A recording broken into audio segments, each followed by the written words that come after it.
Jadi sedikit saya akan menyinggung tentang ajal, ya. Karena nopo, pun sepuhnya penduduk-penduduk lalu pasti menyinggung tentang ajal atau kematian. Karena menjadi pun sepuh, pasti larinya akan ke sana. Kalau tidak diingatkan itu, terkadang kita lupa. Ya. Bahkan Allah sendiri telah menjelaskan dalam Al-Quran banyak sekali. Tapi aku artinya pun diwawas maksudnya. Ini kan artinya benar. Di Ali Imran 185. Jadi artinya pun menomo. Ali Imran 185.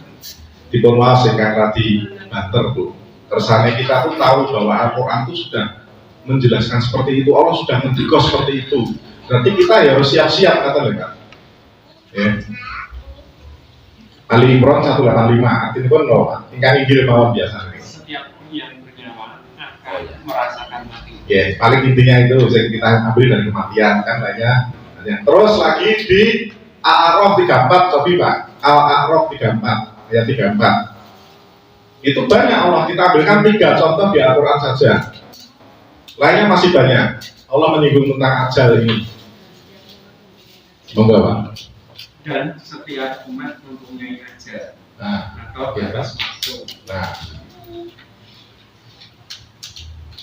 Terus begini, apabila ajalnya tiba, mereka tidak dapat meminta penundaan atau percepatan sesaat pun.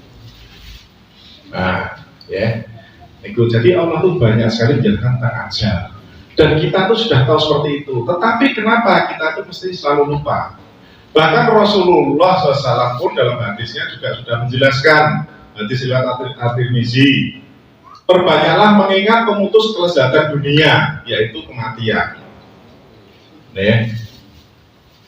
Nah itu banyak hadis-hadisnya. Ada 15 hadis tentang kematian ini. Saya ambilkan satu itu dari Rasulullah. Tadi dari hadis Ibnu Majah. Nah kalau kita sudah tahu seperti itu, tentunya kita harus bersiap-siap.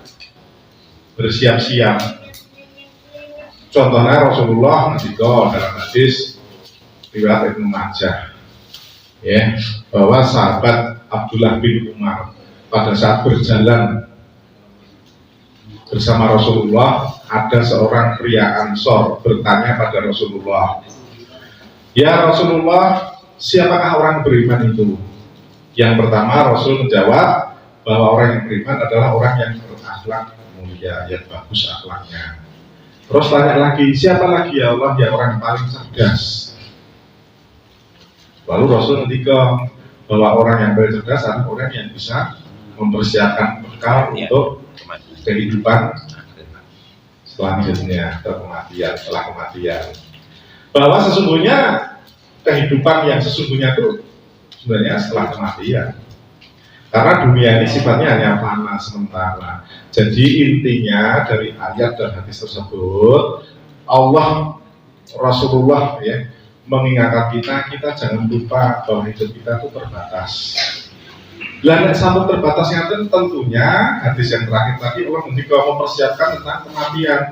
Bekal untuk kematian itu tadi, itu orang yang berakal. Ya. Lalu persiapannya apa saja? Kita sambung, kita ringkas mawon terus sidik. Ya. Bekalnya apa saja? Kita awali dari kehidupan di alam kubur dulu, sing menunggu hari kiamat. Kira-kira bekal konco sumben sing saged ngancani awake dhewe alam kubur ben ora disiksa kalih malaikat mungkar dan nakir itu napa mawon. Nah, yang di dunia ini sebenarnya kalau teman pengajian ini insya Allah di akhirat nanti bisa menjadi syafaat dengan izin Allah ya. Tapi itu nanti aja, ini yang di alam kubur dulu. Yang di dunia ini pasti akan kita tinggalkan. Keluarga kuntur ya, di kubur awake di kubur nih, awake di kubur dibayangke awake di kubur. Ini kon di kubur. Yang bayangke dipocong, dilubokke kuburan, bar niku ditinggal kabeh. Harta bendanya tidak ikut, keluarganya pulang, ya semuanya pulang. Hanya amalnya, amal yang menemani. Lalu amal itu apa saja kira-kira? Dalam hadis riwayat Imam Ahmad menjelaskan, ya, bahwa amal-amal nanti yang bisa menyelamatkan kita, membantu kita dalam kubur, ini cara batasi dalam kubur dulu ya, itu adalah sholat, puasa, zakat, amal soleh, dan bacaan Al-Quran. Ada 5 ini. 5 ini yang akan setia menemani kita pada saat kita nanti di alam kubur. Orang meninggal itu seperti mimpi kok katanya, tapi itu hadis tetap saya kurang paham. Jadi seperti mimpi, koyo iki ngimpi, ya, kok aku ditangisi dan sebagainya, ya, aku kok digotong di lubang kuburan dan sebagainya. Nah setelah itu, coba nanti saya carikan referensinya itu hadis atau nanti saya carikan. Setelah sampai di alam kubur, kita dikubur, Allah kembalikan nyawanya, dijadikan satu lagi dengan jasadnya, dia tersadar, lupa aku nih. Doni kok keteng, kok sempit, ambilnya kok tanah, pakaian pundi dan sebagainya. Baru dia sadar bahwa dia betul telah mati. Ya, nah itu. Nah kalau sudah mati itu hanya 5 itu tadi yang menemani kita. Sholat berjaga di atas kepala kita. Itu sesuai hadis riwayat Imam Ahmad ya. Jadi sendiri Rasulullah dan saya. Sholat berjaga-jaga di atas kepala kita. Ya, pada saat malaikat mau menyiksa dari atas, sholat akan berkata, tiada jalan bagimu untuk menyiksa hamba Allah ini. Ya. Lalu puasa dari kanan, sebelah kanan. Apabila malaikat akan menyiksa dari sebelah kanan, puasa ini akan bilang sama dengan sholat tadi. Tiada jalan bagimu untuk menyiksa atau menyakiti hamba Allah ini. Zakat di kiri, sama, berkata seperti itu. Yeah. Terus amal soleh itu kata, berjaga di kedua kaki. Apabila malaikat kan pun ketutup kabeh jalan untuk menyiksa itu. Dan yang terakhir adalah Al-Quran, itu menjaga seluruh tubuh kita. Makanya bersyukur ya, kita mau belajar Al-Quran ini. Besok akan kita rasakan. Kita unduh besok. Pada saat kita sudah mati, dipocong, wis jedul sih, pocongnya sing ganteng, wis jedul sih. Sampai dalam kubur nanti dia akan menemani seorang yang tampan.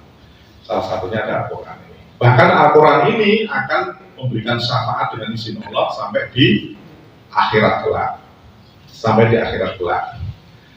Makanya monggo ya, kita akrabi teman-teman kita itu waktu kita masih hidup di dunia. Pemirsa tahu teman akrabnya sekarang. Sebenarnya teman yang sesungguhnya yang akrab yang menemani kita sampai dalam kubur itu siapa pemirsa tahu? Diakrabi mulai di dunia ini, dicedai terus, dilos-los, dilakoni, dijawes terus, pokoknya berinteraksi terus. Sholat, ya monggo tidak masjid, jamaah, sing agung, diakrabi sholat minggu, ya, terus diakrabi. Puasa Ramadan insya Allah bagi yang kuat sunnah, laksanakan sholat sunnah, diakrabi, kita akrabi teman kita itu. Zakat juga yang sudah mampu, zakat keluarkan zakatnya. Itu namanya kita berusaha mengakrabi teman kita, teman sejati nih. Begitu juga amal soleh itu duanya, ya, menolong sama muslim dan sebagainya, duanya amal soleh. Lalu Al-Quran kita akrabi, caranya gimana? Ya dibaca setiap hari, walaupun saruko, monggo, esok, ya, makanya di WIS program WIS, di program itu ada sukseskan gerakan ayo ngaji, ya, apa namanya sholat tepat awal waktu, ke masjid dan belajar tadarus Al-Quran atau belajar lali, pandemi dan dilali. Itu kita akrabi, Al-Quran itu kita akrabi, Pak. Kita akrabi, dia kita berapalah semampu kita, penting istiqomah. Allah itu suka yang istiqomah daripada yang ukeh nih pisantro. Sidik nih terus istiqomah.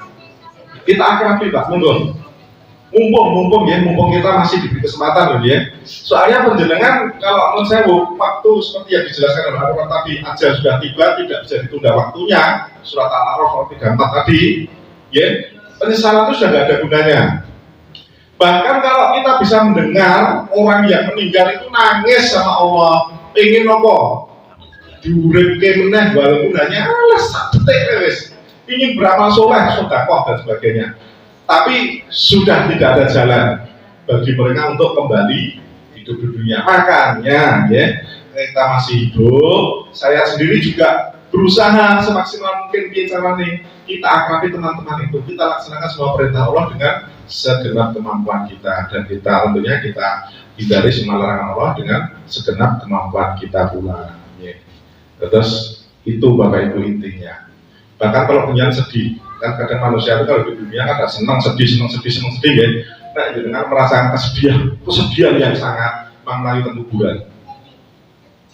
Tujuannya apa? Mengambil ibrah, melihat saudara kita yang sudah meninggal, ternyata mereka lebih sedih daripada kita, lebih susah daripada kita. Nah, kita itu masih hidup di paling kesedihan sama Allah, ijek ana solusine, masih ada solusi. Carane kepiye? Kuat rakwat kudu kuat, syukur kudu bersyukur. Tetapi kalau sudah saudara kita yang mati, kita lihat dia merintih kesakitan, dia mohon sama Allah, tidak ada jalan lagi, selesai semuanya. Ini kan betul-betul ini tes tutup.